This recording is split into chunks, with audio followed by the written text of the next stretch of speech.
Yo, what's going on? It's the Heavyist podcast, weekly worship of the altar of radness. 2025 is just about to disappear. It's just gone, Gary. We've put the cap on it. It's a distant memory now, mate, already. It's not finished yet. 2026 is just around the bloody corner. So I thought it would be nice to just have a little chat about some fantastic releases. What's coming, like early things, bro. Early doors. There's some heat coming early doors, so let's have a chat about it. Absolutely, mate. Where do you want to start? I think first I'd like to start with Fossilization, potentially the most extreme band on our chat today.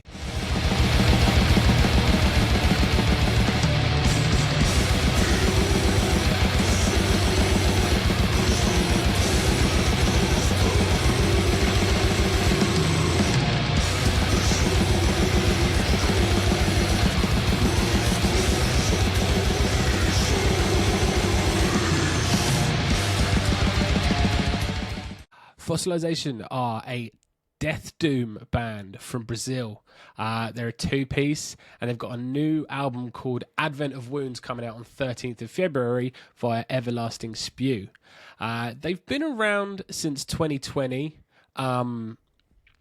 They also have members tied to Jupiterian, who are also another big old dirty black death doom band from Brazil, who are just super horrendously heavy and suffocating. So it makes a lot of sense that they share members.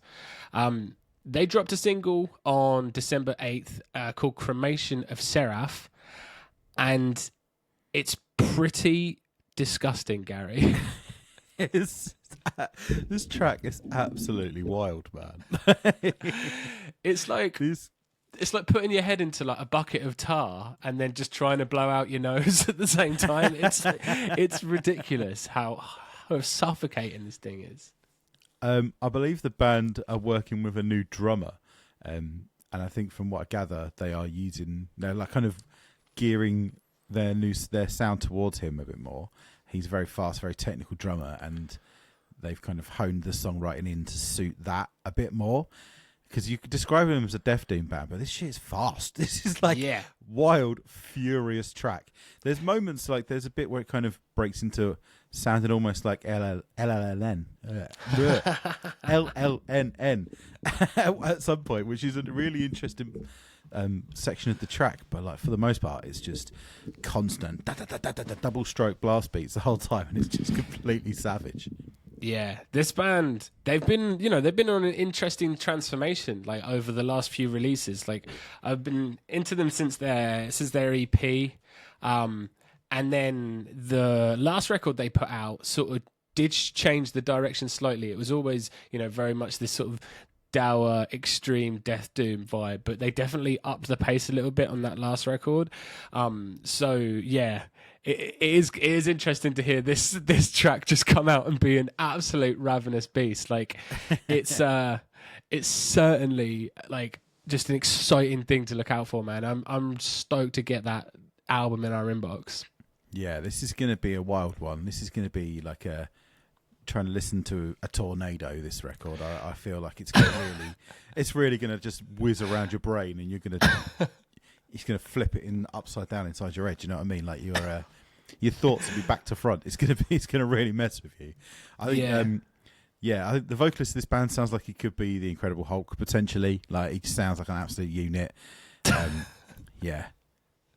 He might well have had a run-in with some radiation. Like potentially gamma rays have been involved somewhere in the process of this band coming to existence. Yeah, like big sort of step into a more sort of like black and death vibe on this thing. Like, yeah, just the sheer heft of it is cool, man. I'm stoked. And the artwork is horrendous. I love it. It looks like some sort of ancient dead deity or something. I don't know what's going on, but it's rotten. I bloody love it. As an album title as well. Mate, I had a little look. Do you know there's 3 Friday the 13th in 2026. It's going to be an unlucky year, but it is going to result in a lot of really good release days. I feel like because people do love it. Friday the 13th is a great day to release an album. Yeah, sick. So yeah, I think it's going to be a good one. This one, I'm excited for it. Yeah, man. Yeah, if the single's a tone setter, like we're expecting the full record to just be one of the bleakest, most punishing records of the year. Cannot bloody wait. Hell yeah, man. Next, Gary, Worm.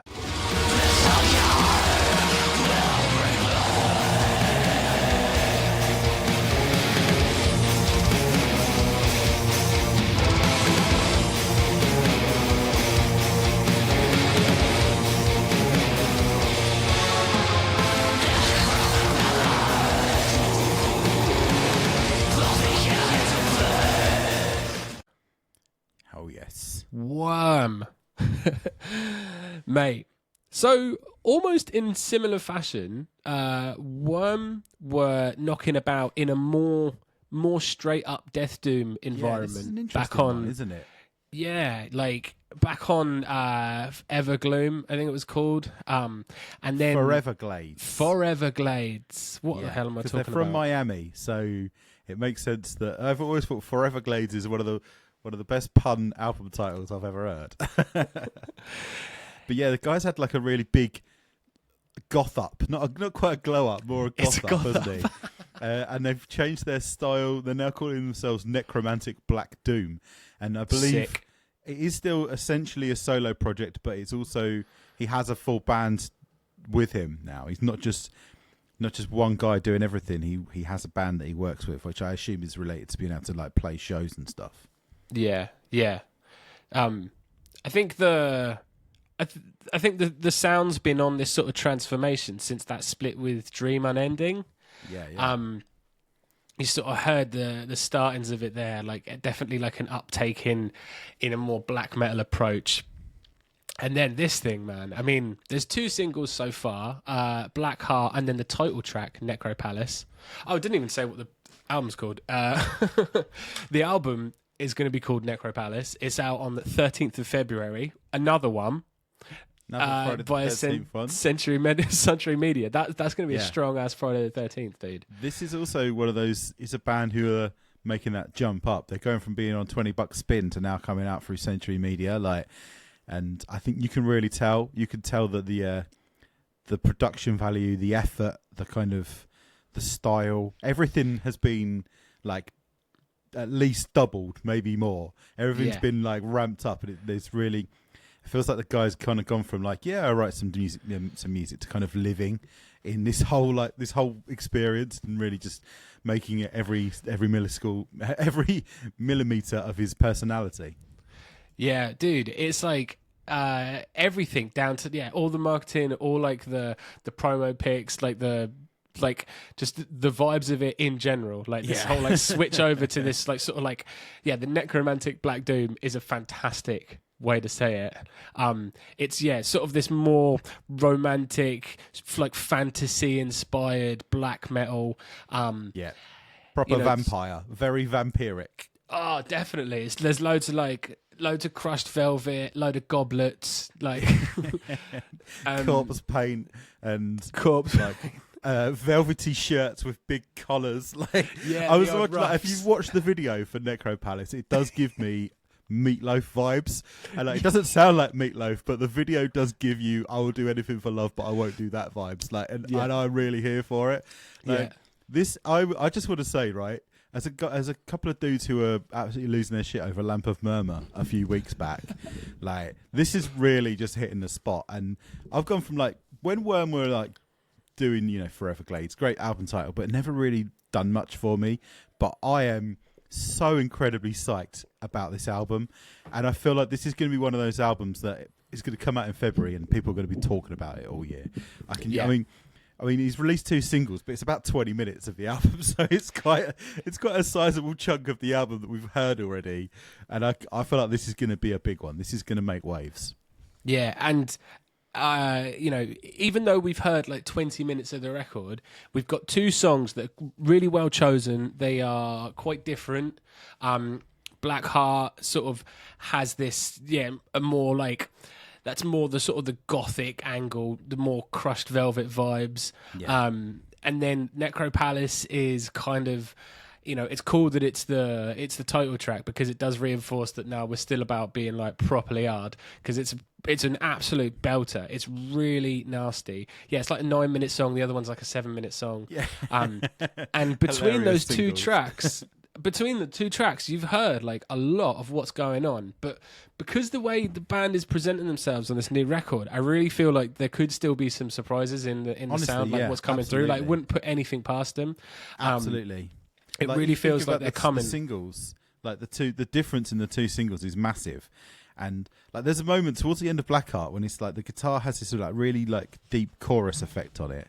It starts sounding like Prince, like Doom Prince. Yes. And I was like honestly, I feel like anything could happen on this album. Like I would Doom just be, Prince I'd is be wild. just as You're so expected right. to hear like immortal like style black metal as I would do like a piano ballad. Like I have no idea what's going to happen on this record, and I'm Yeah. really looking forward to finding out. You're absolutely right, dude. Yeah, this is another one for Friday the 13th. I cannot wait. The only better day that this could come out would be Halloween, but that's so far away. I'm glad it's Friday the 13th. Yeah, Necropalace by Worm. I think this is one to definitely make a note of in your exercise book as something to be very excited about in 2026. Gary, next up, Nightmare.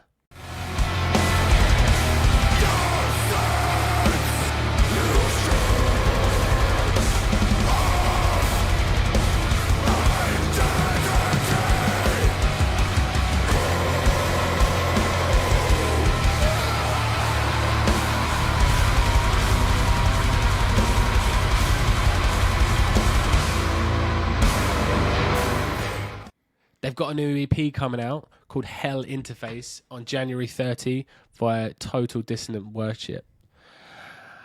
I'm stoked, bro. I'm stoked. Oh, mate. Nightmare, if you guys have been listening to our podcast for a while, you'll know we're properly stoked on this band. They're like a transcontinental project, members from Berlin and also members from Portland in Oregon. I believe the German portion of the band used to be in War from a Harlot's Mouth, which is a band that if you don't know, you should get to know. Transmetropolitan by that band, one of the best records from that scene. Previous releases by Nightmare, Cacophony of Terror and Deformity Adrift, both absolutely incredible albums, but the real unlock for me as a fan of this band was when we saw them support Noel on that tour a year or two back, and they were absolutely mind-blowing. Like they were just such an absorbing live band. The vocalist, he's like a really compelling presence, and I believe going into this new release, they're now due vocal, right? Like they have an additional member. Yeah, they've got a new person in the band who's going to be a co-vocalist, and I think that is absolutely sick. I think it's just going to unlock new levels for this band. I think, like, just from this sound alone coming out on this new single, dude, it's darker. It's more like doomed up. It feels like they're like sprinkled in like a Primitive Man kind of element to it, and it's heinous, mate. It's heinous. Yeah, they've always been a terrifying band, but they've kind of had this vibe about them. They're almost like deathcore ulcerate. Whereas, like, going into this new single, Shame Spiral, like, they've added this detuned, like, just misery, and it's almost got like a noise rock vibe to it. Like, it's just these sort of uninvestigated waters that I've never heard the band kind of go into. And it's this cavernous weirdness that they're really leaning into on this track. And I tell you what, it's bloody working for them. It sounds awesome. Yeah. Yeah, super, super interesting. Like, they're really, like, well-revered act, being so entwined with the label Total Dissonance Worship. Like, they put out loads of cool stuff. If they're changing up directions, they've got something going on. The creative juices are flowing. We should all just be super stoked. We should just be ready with open mouths and ear holes. 100%, man. I reckon Nightmare are one of the most slept-on bands in extreme music, and what they're trying, if they're experimenting, and I want to be there. I want to get my lab coat on and be part of the experiment, mate. Cause, yeah, mate. Yeah, I want to be in the cool. focus group. Yeah, 100%. Do not give me the placebo. I want the real thing. Yeah, the new EP from Nightmare are coming at the end of January. Cannot wait for that. Next up, Gary, Monosphere.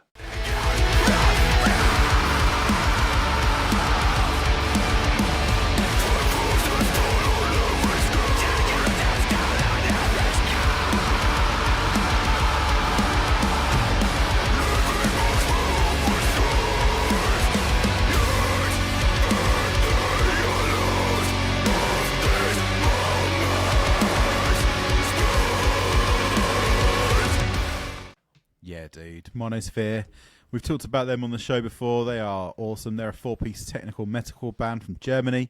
They have a new album coming out on the 13th of March called Amnesia. I believe it's been released independently. 2 singles out for it now, Amnesia and Nadia. This band, we talked about their record Sentience, which I think came out the year before last. They just refused to be pigeonholed. I just was really into how they could be so just brazen in trying a bit of absolutely everything. And you kind of look at their previous touring schedule and that sort of lines up. They've supported Imperial Triumphant, but they've also supported that band Galactic Empire, who are the Star Wars gent band. No sense. Like, That's so that's sick. kind of that's what you're working with. These guys, they're just doing all sorts. And in a world where you see a lot of bands who do that kind of thing really blowing up, especially on like TikTok and Instagram, like stuff like Via Nova that we talked about last year. Those kind of acts are doing really well in the sort of modern streaming generation because they just do a bit of everything for everybody, and they kill it in all manner. And these new singles are really showing that.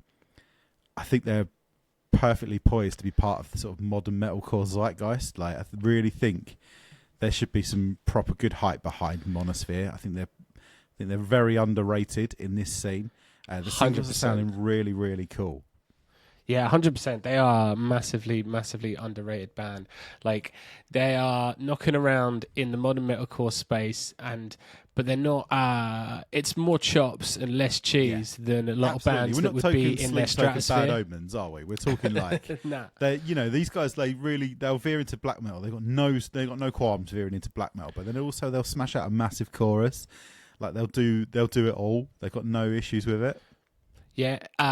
Also on the record, we've got a feature. There's a couple of features that are pretty sick. One of them is Jay from Despite Exile, that's on the single Medea, which is awesome because they're also a similar band that are like operating far, far, far above their station. Like, if there's anyone that you would say are really quite parallels on their last record performance, like the Monosphere record and the Despite Exile record go hand in hand. Definitely completely underappreciated gems, right? One's the Italian band who are kind of living in the very similar spaces, aren't they? Yeah.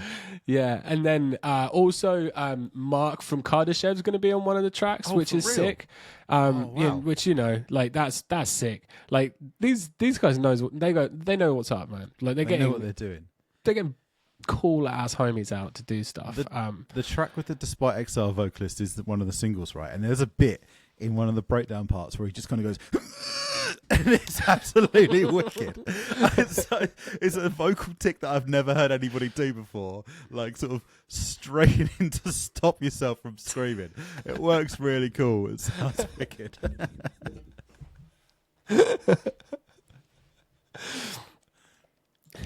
Yeah, dude. This Also, is good, dude. oh, God. I'm in. Like, you know, there's still a small name, and it's funny that like the quality is just so goddamn high. Like, it sounds $1 million. Is it like are they all like an in-house job? Yeah, I believe so. It's all like, you know, they're ridiculously nerdy in the technical side and the recording side. They kind of follow in the sort of Periphery business model, which has worked very well for Periphery, and I think it's like it's kind of the main way that you get bands like this being able to exist, because you know there's a level that you've got to get to be able to kind of financially be able to make it work. But if you can be self-sufficient, then it's much easier. And I think that potentially Monosphere, this could be their year. I could really see this breaking through and doing some big numbers and getting them properly noticed, and I think it'd be well deserved. Also, they're very sharp dressers. I don't know if you've seen, but they're they kind of dress a little bit like Mumford and Sons, but it works. Like, you know, that sort of Metalcore Mumford and Sons. Let's go. The tweed and like pocket watches and waistcoats and all that kind of stuff. That's I style. just got it up. Like that's characters sick. from Assassin's Creed Syndicate, and I kind of dig it. Yeah, I love it, dude. The chain game's strong. Yeah, sick. They got drip and they rip. Monosphere. Drip and rip. Hell yeah, dude. Hell yeah. Yeah, they got crazy supports, like you're saying. June, Carnival, Cradle of Filth. They're they're just playing all over the place. I love it. I think they literally like DM'd between the Buried and Me and said, "Can we support you?" And between the Buried and Me were like, "Yeah, you actually can. You're pretty bloody good." Yeah, massive respect. Yeah, man, this is sick. They are absolutely unsung heroes of modern metalcore. Get behind it. That's our list. That's a good little list, isn't it? That's pretty strong.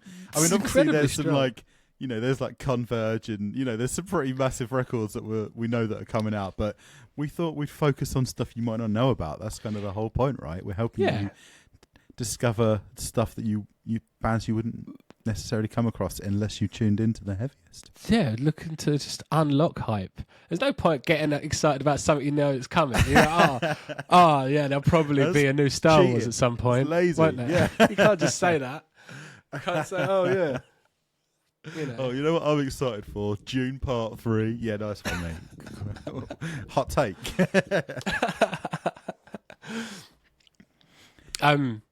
Thank you. We'll be back really soon. Bye. Peace out.